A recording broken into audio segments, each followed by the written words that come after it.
अस्सलाम वालेकुम व्यूअर्स, मैं हूं बाजी परवीन हेल्थ और ब्यूटी टिप्स की तमाम वीडियोस को देखने के लिए हमारे यूट्यूब चैनल को सब्सक्राइब करें और बेल बटन आइकन को प्रेस कीजिए।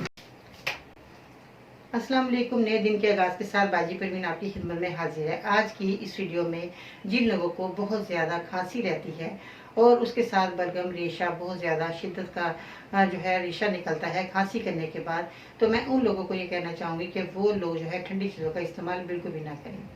अगर आप गर्मी के अंदर भी ठंडी चीज़ों का इस्तेमाल कर रहे हैं तो आपको थोड़ा सा परहेज़ करना है।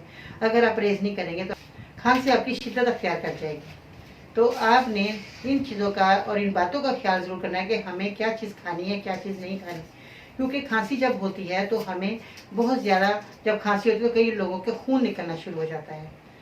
ये एक मर्ज़ है और बीमारी है और बहुत ज़्यादा हमारे फेफड़े डिस्टर्ब होते हैं, हमें सांस लेना मुश्किल होता है, हमारे सीने में दर्द शुरू हो जाता है, हमारे पेट में दर्द शुरू हो जाता है। जब हम खांसी करते हैं हमारी आंखों में पानी बहना शुरू हो जाता है, नाक से पानी बहता है और हमारे सर में दर्द शुरू हो जाता है जब हम शिद्दत की खांसी करते हैं। तो मैं उन लोगों को कहना चाहूँगी, अगर आप इस बीमारी में मुब्तला हैं, आपको परेशानी है, तो आप मेरे इस नुस्खे को इस्तेमाल कर सकते हैं बेफिक्र होकर, जिसका कोई साइड इफ़ेक्ट भी नहीं है। चलिए नुस्खे की तरफ चलते हैं कि आपने किन चीज़ों का इस्तेमाल किस तरह करना है। हमें आपको बता दें, जिन लोगों को बहुत ज़्यादा खांसी नज़ला ज़ुकाम होता है, बलगम के लिए बहुत मुफीद है। सर्दी गर्मी आप ये नुस्खा इस्तेमाल कर सकते हैं। इसमें आपने क्या करना है, करेले जो है ये देख सकते हैं आप, घर में भी इसको खुश्क कर, जब करेले का सीज़न आए तो आप इनको खुश्क करके ड्राई करके अपने घर में महफूज कर सकते हैं। अगर आपके पास नहीं है तो कोई बात नहीं, पंसार की दुकान से भी आपको इस तरह के करेले खुश्क मिल जाएंगे। इसके बाद आपने गुड़ का इस्तेमाल करना है। गुड़ भी हमारे घरों में होना चाहिए और वैसे भी हमें इसका इस्तेमाल बहुत ज़्यादा करना चाहिए। चीनी की जगह अगर हम गुड़ का इस्तेमाल करते हैं तो बहुत ज़्यादा हमारे लिए मुफीद है। इसके बाद आते हैं नीम के पत्ते।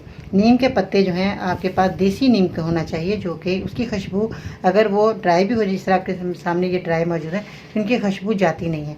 तो ये नीम के पत्ते आपने हासिल करने हैं, यानी कि देसी नीम।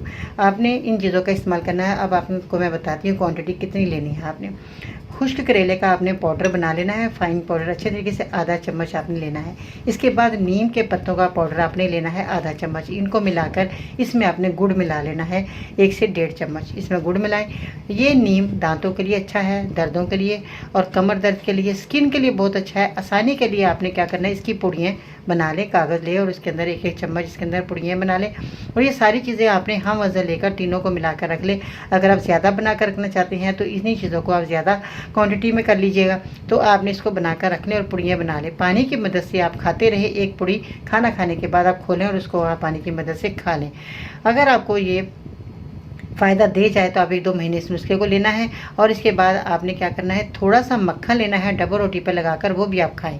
आई होप कि आपको मेरी वीडियो बहुत पसंद आई होगी। लाइक करें, शेयर करें, मेरे चैनल को सब्सक्राइब करना मत भूलिएगा।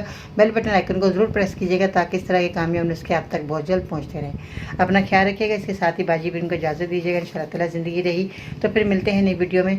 तब तक के लिए अल्लाह निगहबान।